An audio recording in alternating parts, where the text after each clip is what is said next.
আর তারাতলার ঘটনায় আগেই প্রাক্তন মেয়র ফিরহাদ হাকিমকে নিশানা করেছিলেন মুখ্যমন্ত্রী শুভেন্দু অধিকারী। তিনি বলেছিলেন যে একটাকেও ছাড়া হবে না, আপনাদের প্রাক্তন মেয়রের সই আছে। 25 তারিখ বিধানসভায় গোডাউন বিপর্যয় নিয়ে বিবৃতি দিয়েছিলেন মুখ্যমন্ত্রী শুভেন্দু অধিকারী, যদিও সেই অভিযোগ মানতে নারাজ প্রাক্তন মেয়র ফিরহাদ হাকিম। এইটা দেখুন মাননীয় ফিরহাদ হাকিমের সই,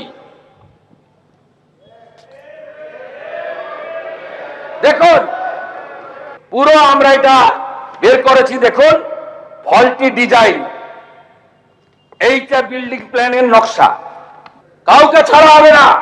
এ আপনাদের পাপের ফল। সব জায়গায় টাকা নিতে নিতে এই সিটি অফ জয়কে এবং বৃহত্তর কলকাতাকে মৃত্যু পুরুতে আপনারা পরিণত করেছেন।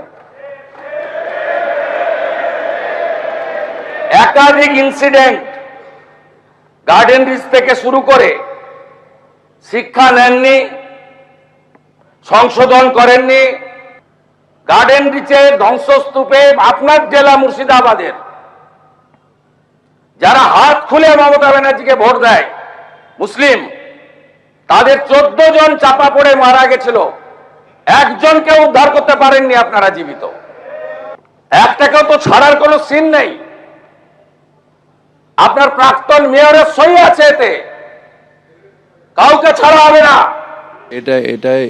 এটা ইললিগাল হয়নি, এটা প্ল্যান, আমি যতদূর জানি মানে প্ল্যানটা বোধহয় স্যাংশন হয়েছিল এবং প্ল্যানের স্যাংশন ফিজ বোধহয় জমা হয়েছিল, কিন্তু এটা যখন হচ্ছিল তখন যে সুপারভিশন সেটার বোধহয় গাফিলতি ছিল। যদি আজ 5টার আগে ফিরহাদ হাকিম গ্রেপ্তার হন তাহলে বুঝবো মুখ্যমন্ত্রী যা দেখিয়েছেন ঠিক দেখিয়েছেন, কিন্তু যদি দেখা যায় ফিরহাদ হাকিম গ্রেপ্তার হচ্ছে না তাহলে ধরে নিতে হবে মুখ্যমন্ত্রী রাজনৈতিক চাপ হিসেবে ব্যবহার করছেন। আগেই আক্রমণ শানিয়েছিলেন বেলেঘাটার তৃণমূল বিধায়ক, আর ডেডলাইন শেষের পর কুণাল ঘোষের কি বক্তব্য শোনাবো। যারা মমতাদির দিকে থাকছেন তাদের উপর ধর পাকড়, মিথ্যা অভিযোগ, পুরনো মামলায় যোগ করে দেয়া, অ্যারেস্ট করা, এই দমন পীড়নগুলো চলছে। আর যারা বিজেপির অঙ্গুলি হেলনে যারা অন্যরকম কথাবার্তা বলছে তাদের 7 খুন মাপ, এটা আমরা তীব্র নিন্দা করছি। মাননীয় মুখ্যমন্ত্রী তিনি তারাতলা নিয়ে বিধানসভায় কড়া বিবৃতি দিলেন, তো কড়া বিবৃতি আমরা সমর্থন করছি। তো কড়া বিবৃতির মধ্যে তিনি একটা নথি তুলে বললেন দেখুন কার সই আছে, প্রাক্তন মেয়রের সই আছে, আমরা কাউকে ছাড়ব না। তো এখন সেখানেই এটা প্রশ্ন যে মুখ্যমন্ত্রী যদি বলেন দেখুন কার সই আছে, তো যদি দোষ হয়, যদি সেই সইটা কোনো একটা অন্যরকম ঘটনার সঙ্গে যুক্ত থাকে বা দায় থাকে, তাহলে তাকে অ্যারেস্ট করছেন না কেন? আবার সেই ব্যক্তি যদি মমতা বন্দ্যোপাধ্যায়ের আসল তৃণমূল ছেড়ে অন্যদিকে যান, তাহলে তো ধরতে হয় যে মুখ্যমন্ত্রী ওই নথিটা দেখিয়েছেন শুধুমাত্র রাজনৈতিক চাপ সৃষ্টি করার জন্য। কুণাল কি বলছে না বলছে পরিষ্কার করে সেদিনকে মুখ্যমন্ত্রী বিধানসভায় যা বলার বলেছেন, তার তারাতলা সংক্রান্ত চিফ মিনিস্টার স্টেটমেন্ট। তো সুতরাং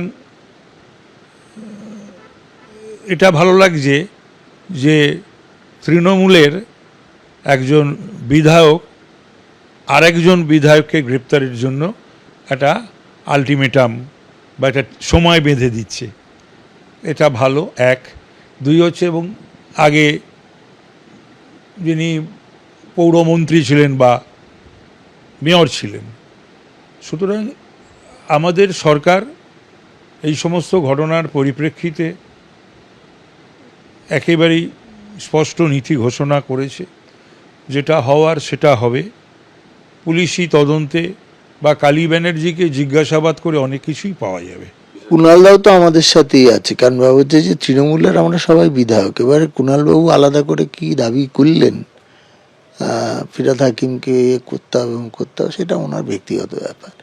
আমরা মনে করি যে যে কোনো জিনিসই তদন্ত সাপেক্ষে, মুখ্যমন্ত্রীও তাই বলেছেন, তদন্ত সাপেক্ষে যা হবে হবে। কিন্তু অ্যাকচুয়ালি মেয়ররা প্ল্যানে সই করেন না, ওই বডিতে সই করেন, মানে যেটা যেখানে সব প্ল্যান পাস হলো, অনুমোদিত হলো, সেই কমিটির মিটিংয়ে সই করা আছে দেখেছি, যা দেখালো আর কি। তা সত্ত্বেও গভর্নমেন্ট তদন্ত করে দেখছে, দেখুক কি হয়। এবিপি আনন্দ, এগিয়ে থাকে, এগিয়ে রাখে।